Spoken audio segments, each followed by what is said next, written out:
very positively. We've got a lot of young guys playing, a lot of local young guys, which is awesome, which I haven't really seen in recent years.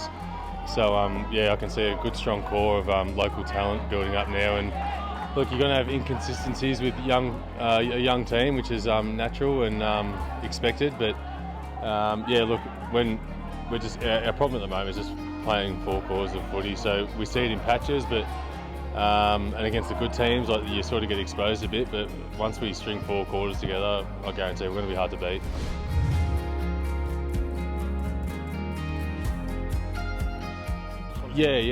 So round 1 against Golden Square, obviously it was a pretty big build-up with Chappie's first game as coach, and everyone was pretty excited under lights. I think a few boys might have got overawed by the occasion, but look, like I said to the young guys during the week following, I said just learn from it, understand what we did well, and obviously understand what Golden Square did well to expose us. But all you can do is learn and educate them as best you can. I think then we rebounded very well the next week against Kangaroo Flat.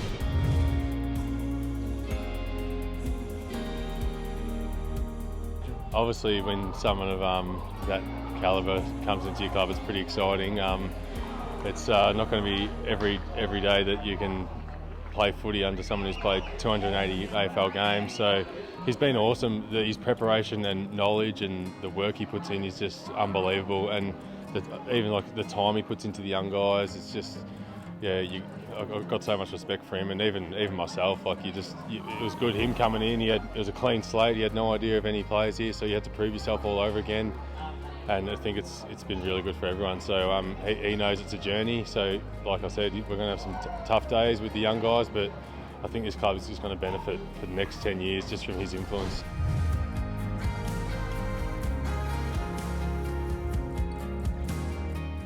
With Tomo and Chappie pretty much at the helm, you just got to buy in and just absorb as much information as you can, because like I said, this is going to help so many guys for the rest of their footy careers, and even myself, with leadership and coaching aspirations potentially in the future, I'm just trying to absorb as much as I can off these guys, and the club is in probably the best hands possible because the work they're putting in is something to be admired.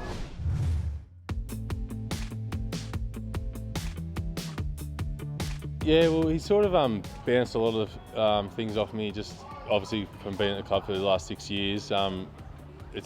We have a lot of discussions, not necessarily about leadership. Like he picks me as to be the captain, as Tomo did last year. So obviously we didn't get to play because of COVID, but he's just backing me in 100%. He trusts my instincts in terms of leadership.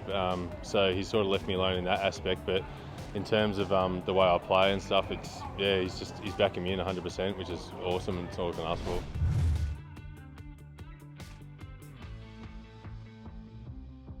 Well, obviously there was a lot of talk at the end of 2018 with our debt and stuff, and a few players, you sort of lose a few players when those financial conversations start happening. But I think we actually managed to keep our strong core of players, and look, we had to tough it out in 2019. Obviously, when you lose 15 players, it's hard to come back from. But I think now they've just got the right people on board, and seeing the 18s do well, 6 or 7 guys that could play under 18s to playing seniors, it's pretty exciting to actually see a future at this club, like 10 years of sustained success, which I haven't seen in the last few years. Like we've had a lot of guys come and go from Melbourne, which I don't think you can really sustain, which was good. It was good for while it's happening because you're making finals and winning a lot of games. But right now in 2021, I've never been more excited about the club's future.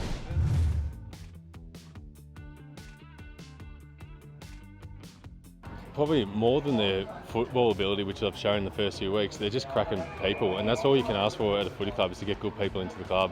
And they are some of the nicest blokes you'll ever meet, and then it's just a bonus what they can do on the footy field. So, I think they're in for the journey as well, which is good. You don't want sort of one-hit wonders that piss off after 1 year. So, you'll always have to top up with guys from Melbourne. It's just the nature of Kyneton's location, but as long as you're getting the right people like we have with these guys, you can't ask for much more.